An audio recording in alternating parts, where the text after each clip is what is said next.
और सबसे बड़ी बात मुझे जो अच्छी लगती है ओडिशा की, क्योंकि जगन्नाथ रथ यात्रा वहां पर निकलती है तो काफी खूबसूरत और हल्ला गुल्ला हो रहा होता है और काफी टैलेंटेड लोग भी हैं। फॉरेन कंट्रीज हमें हमेशा से फैंटेसाइज करती आई हैं, चाहे वहाँ की बिल्डिंग्स हो या वहाँ की साफ सुथरी खूबसूरत सड़कें। अमेरिका, ब्रिटेन, रशिया जैसे देश अपनी सुख सुविधाओं के लिए काफी ज्यादा जाने जाते हैं, या कहा जाए तो दुनिया के सामने अपने आप को ऐसे रखते हैं कि हम सोचते हैं कि काफी ज्यादा खूबसूरत देश है।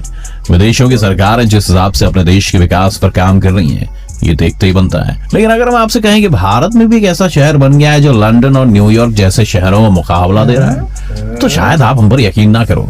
आज हम बात करने वाले हैं उड़ीसा की, जहाँ के पुरी शहर ने वो करके दिखा दिया है जो लगभग देश के किसी भी शहर ने आज तक नहीं किया है। तो बने रहिए हमारे साथ वीडियो के अंत तक और जानिए कि उड़ीसा ने ऐसा क्या कारनामा करके दिखा दिया।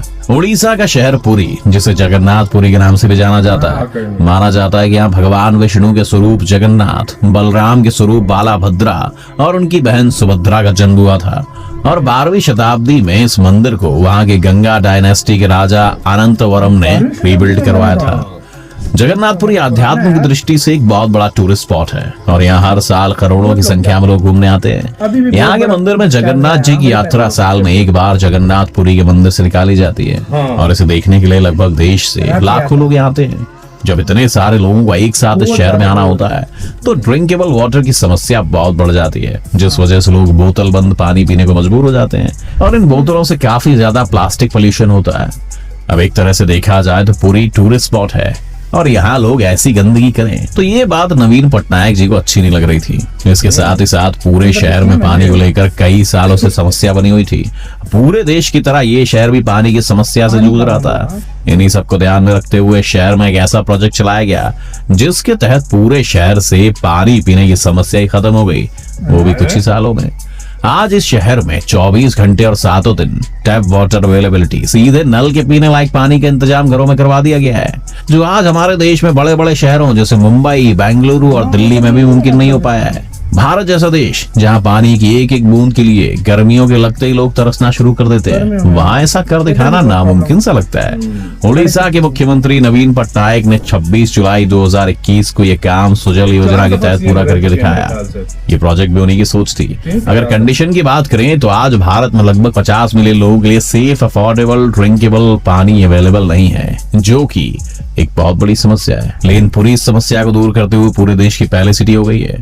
इस योजना के जरिए लगभग 2.5 लाख लोगों को टैप ड्रिंकेबल वाटर मिल सकेगा। साथ ही साथ सालाना लगभग 2 करोड़ विजिटर्स के लिए 400 से ज्यादा लोकेशन पर वाटर फाउंटेन लगाए गए हैं, जिससे प्लास्टिक की बोतल लेकर घूमने की परेशानी टूरिस्ट के लिए कम हो जाएगी और उन्हें आसानी से पीने का पानी अवेलेबल हो जाएगा।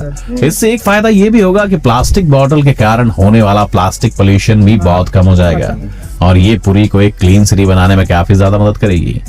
अब यहाँ ये समझिए कि यूनाइटेड स्टेट ने कुछ सस्टेनेबल डेवलपमेंट गोल्स आम जनता के लिए बनाए रखे, जिन्हें 2030 तक कई बेसिक इश्यूज को खत्म करने के लिए बनाया गया।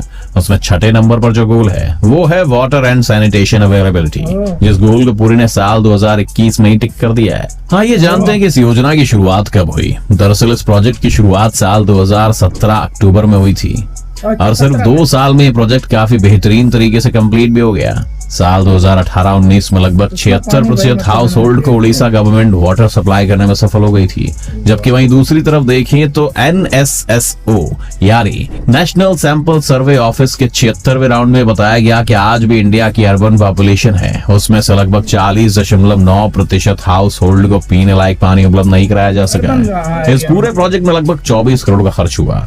इस पूरे प्रोजेक्ट का कॉन्ट्रैक्ट एक प्राइवेट कंपनी को दिया गया, जिस वजह से सारा काम इतने अच्छे तरीके से और सही वक्त पर हो गया। इस प्रोजेक्ट में सारी अच्छी बातें और पॉजिटिव साइड्स तो हमने जान ली, लेकिन इसकी कुछ नेगेटिव साइड्स भी हैं। दरअसल टैप ड्रिंकेबल वाटर एक बहुत अच्छी स्कीम तो है ही, लेकिन इसके कुछ नेगेटिव साइड्स भी हैं, जैसे कि पाइप लीकेज, पोल्यूशन, गंदगी, जिससे बीमारी का खतरा बहुत बढ़ जाता है।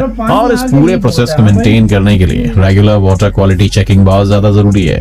एक रिपोर्ट के अनुसार वॉशिंगटन DC जैसे शहरों में भी एजिंग पाइप्स और टॉक्सिक एलिमेंट्स के कारण पाइप से लेड जैसे केमिकल और गंदा पानी आने की प्रॉब्लम्स रिपोर्ट की गई हैं। टैप ड्रिंकेबल वाटर की सुविधा अच्छी तो है, लेकिन कितने दिनों तक के लिए बेहतर है ये समझ पाना थोड़ा सा मुश्किल है। टाइम्स ऑफ इंडिया की एक रिपोर्ट के मुताबिक पुरी में पानी मंगला नदी से आ रहा है और इसकी प्योरिटी और क्वालिटी चेक करने के लिए डिस्ट्रिक्ट एडमिनिस्ट्रेशन मंगला घाट वाटर ट्रीटमेंट प्लांट में online water quality analyst install किया गया है और हर 100 मीटर पर ऐसे मशीन लगाए गए हैं जिससे real time surveillance, automatic sensor activity and monitoring of house connection, smart water management techniques जैसे इंजीनियरिंग फीचर्स इस प्रोजेक्ट को कंप्लीट करते हैं।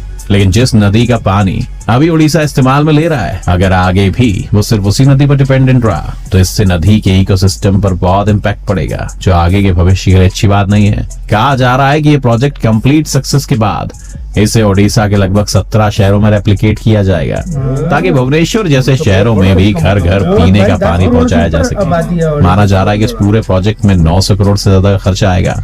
ड्रिंकेबल टैप वाटर की सुविधा जितनी अच्छी है उतना ही हमें सोचने पर मजबूर कर देती है कि इंडिया जैसे देश में जहाँ करोड़ों लोगों को पीने का साफ पानी भी मुश्किल से मिलता है, वहां अगर लोगों को इतना पानी 24 घंटे और 7 दिन अवेलेबल हो तो क्या वो इसका दोहन नहीं करेंगे? और इस पानी का सही इस्तेमाल करना उन्हें कौन सिखाएगा? क्योंकि बहुत पहले से देखा जा रहा है कि इंसान को जो चीज मुफ्त में मिलती है जैसे कि प्रकृति, तो उसका तब तक दोहन करता है जब तक वो खराब ना हो जाए। उम्मीद है पटनायक जी ने जो सुविधा पूरी शहर को दी है वो भारत के घर घर तक पहुंचे और लोग पानी का सही इस्तेमाल करें। तो दोस्तों ये मुझे ऐसा लगता है कि जो पानी घर के इस्तेमाल में आता है वो पीने के काबिल नहीं होता पानी।